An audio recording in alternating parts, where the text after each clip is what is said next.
Brendan here with another episode of Coach Gee TV. Last night I had a conversation with a client.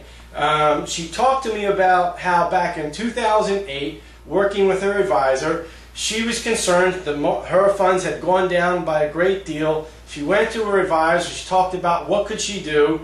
He moved the money out, and adding insult to injury, not only did she absorb a pretty big loss, but she also missed out on the rebound. And her comments was, that wasn't something I would have expected my advisor to do on my behalf. And it got me to thinking, I'm sure there's a lot of times whereby the advisor or the coach and the investor have unspoken or an assumed set of expectations of what the other will do or won't do, and I think that's the seeds of an upset. So I thought I would help you to understand how it is that I help people in my coaching relationship to avoid upset, to make sure that they as an investor and me as a coach, we're right for one another. And we're going to call our presentation today, and this is what we use. We use what's called a core covenant. And I call a core covenant, I call it upset insurance. And what is a core covenant?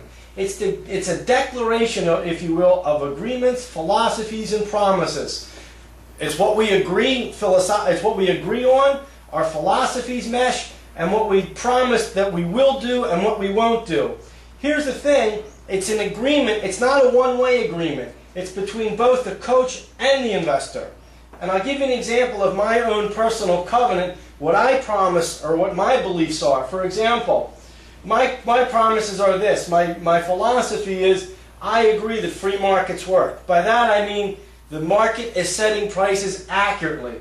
As such, it is also my belief that stock picking and market timing are gambling. And I won't recommend, or will I participate in either of these strategies. I will not engage in either one of these if I'm in a coaching relationship with a client. Couple other of my promises. I won't recommend for you to do something I haven't already done or wouldn't do if I were in your exact same position. Another one is I will always promise to tell you the truth, even if it means you're going to become upset with me. So here's a couple of couple of philosophies, what my beliefs are, and what I'm telling you I promise I will and will not do during the course of our relationship. Here's the thing though, it's not just all on me. The investor also has to make some promises and agree to certain things. For example, money is an emotional subject. As such, I acknowledge that I am subject to making overly optimistic or overly pessimistic decisions.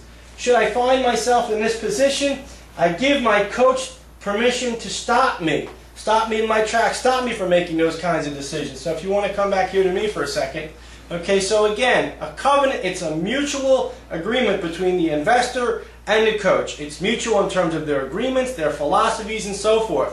The beautiful thing is this: if I am promising to do some things that I don't follow through on, the investor has every right to hold the agreement up and say, hey look, you promised to do these things and you're not doing it. You can both make the decision as to recommit to the covenant, or you could decide, hey, you know what, it's past the point of reconciliation. So again, a core covenant, it's upset insurance. It makes sure in the beginning that you and your coach are right for one another. Bye.